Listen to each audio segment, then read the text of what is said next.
What do you think about the appointment of the new EFCC chairman? Though in Nigeria, they all say the same thing. When they come in, they give hopes. Hopes are high, but at the long run, you realize that we are still facing the same thing. Like the one about that the speech that we should carry. What the speech is trying to imply is that we should carry weapons and defend ourselves. And when you are telling people to carry weapons and defend themselves, it's like you are calling for anarchy. A situation whereby we see people trying to fight for themselves, killing will keep increasing. So they need to look for a strategy to actually make things work in this country.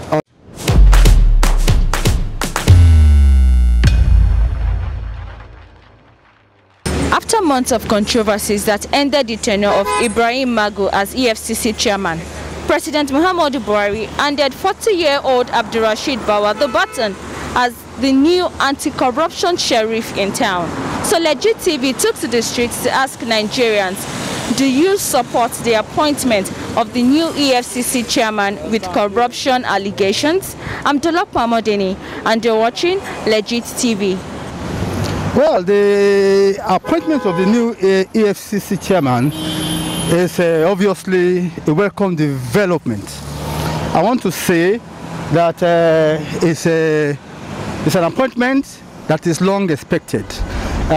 Looking at the situation where the last EFCC chairman, although he tried his best, but eventually emerged himself in corruption.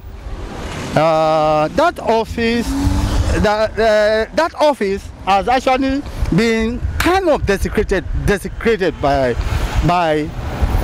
the XY acting EFCC chairman.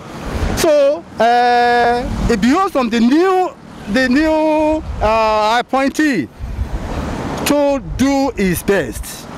It is one of the cardinal programs, the core cardinal program of this present Buhari administration to tackle corruption.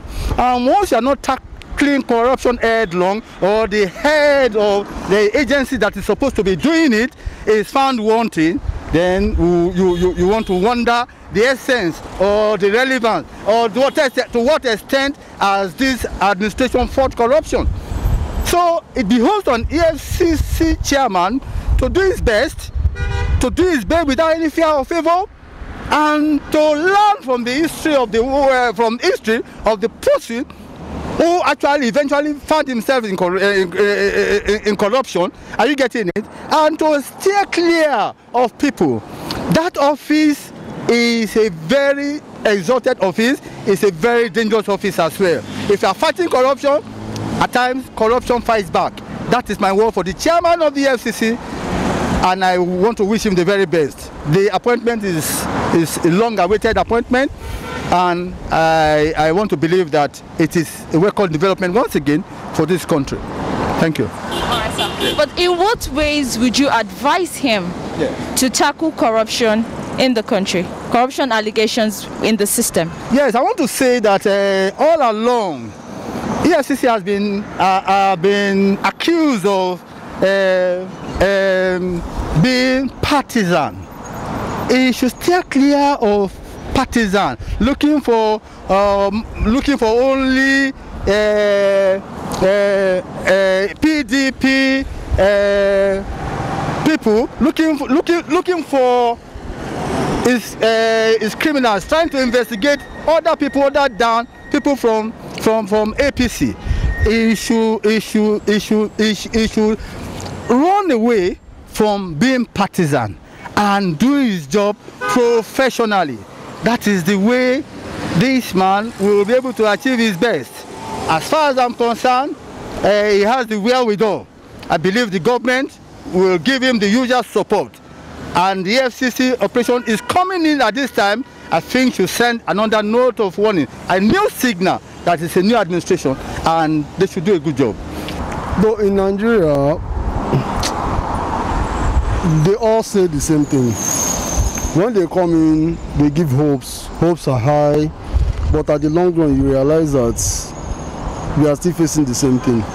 like the one about that the speech that we should carry, what the speech is trying to imply is that we should carry weapons and defend ourselves. And when you are telling people to carry weapons and defend themselves, it's like you are calling for anarchy. A situation whereby we see people trying to fight for themselves, killing will keep increasing. So they need to look for a strategy to actually make things work in this country, and they also need to do it, remove the political part of it, not putting it through because this group is from these people is from this group, and they keeps ignoring that. We had so many issues that happened of late, even the NSAS, we knew how they, even this last one, we knew how they actually brought soldiers and this thing. So if those soldiers are there to prevent the youth from protesting, why won't they employ those kind of soldiers to where they will also need to fight? Now, if Nigeria has those soldiers that are well equipped to fight crimes like this, even NSAS is not crime. People are coming to protest for their rights. They called out soldiers to come and stand there. Let those soldiers also go and fight all this unnecessary banditry and co. He just came in, but we still heard about the Niger State children that were kidnapped of recent. They wore army uniform. Who sold that? Who gave them the army uniform? The question I need to ask the government is this: when they were importing those army uniforms for army, who did the importation? Let that person, if that person have a question to answer, how did those people manage to get Nigerian army uniform? I think that's all I have to say about this. But do you think the new EFCC chairman will be able to tackle corruption? Corruption is everywhere. Corruption is everywhere, and if it's everywhere, and corruption in this country, whether we like it or not, is biased. To me, it is biased. So it left for him to decide on what to do. But like I say, it's left. Corruption is everywhere, and they are treating this present regime is treating this corruption biasly. And I don't know. It's left for him. When they come in, they'll start. Well, no, but I think he's a young man. He should be able to do it if he's willing to do. If he's willing to work, not looking at it politically, he should be able to work. He's a young man. We have gone digital, and the youths are supposed to be the one taking over all this thing. He's a young man. I believe he can perform, but it's left for him to show us that he can perform.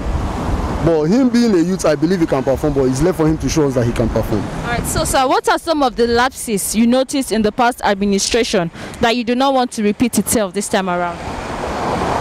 The same lapses we have in the past administration, we still have it here. The past administration, there are some things... I mean with the past EFCC boss. Well,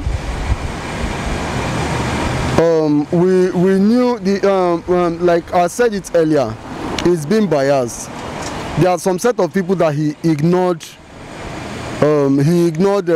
investigating, while there are some that once they are from other parties, they are being investigated. So what I want for this new regime is this: he should look for a way. What I want for this, he shouldn't be biased. Everybody should answer questions to the crime they have committed. Everybody should answer questions. Well, the appointment of the new EFCC chairman, I can't take a position on it. But the most important thing is that when you are making an appointment, especially based on the statutory law, you have to strictly follow what the statute has said. You have to comply with it, and anybody that is being appointed to the position of a public agency has to be above board. It shouldn't have any infraction or any corruption allegations against, that is pending against him. So it shouldn't be based on sentiment.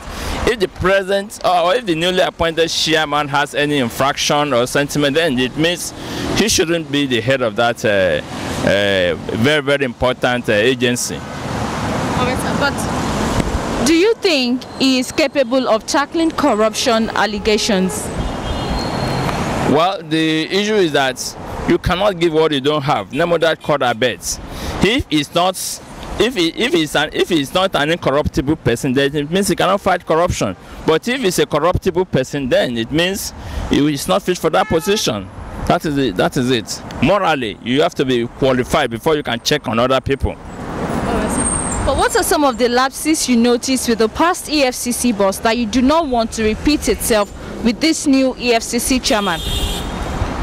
Well, the issue is that when you talk of enforcement of corruption and status, there should be no sacred goats, which I believe there is a lot of hanglings between the Attorney General and the EFCC. There is no coordination. You know, some people are made to be sacred goats, which shouldn't be. Everybody should be follow the rules of law, and we should be you shouldn't be above the law. No matter, you know, your position in life, whether in government or whatever, you know, no sentiment in the enforcement of law. Yes, I do, because for the first time we are having a cadet that grew to the EFCC himself. He's not been brought from the retired policeman cadre. He has been part of the EFCC. He knows the working. That's one part. The second part is we have all been clamoring for youth inclusion in governance. He's just 40 years old, so this is a wonderful opportunity for the youth to showcase what they can do. So what are your expectations from him? Yeah, that will be more diligent in prosecution of cases. Since he's somebody who has grown through the process, there will be a faster way of delivering on responsibilities, because he is supposed to know what and what to do at the right time. But do you think he is capable of fighting corruption and allegations in the system, in the country? Yeah, the thing with Nigeria is this: corruption is endemic. Capability on the face of the trainings he has received, being part of the fighting process all this way, yes. But being able to face the system, I don't know, time will tell.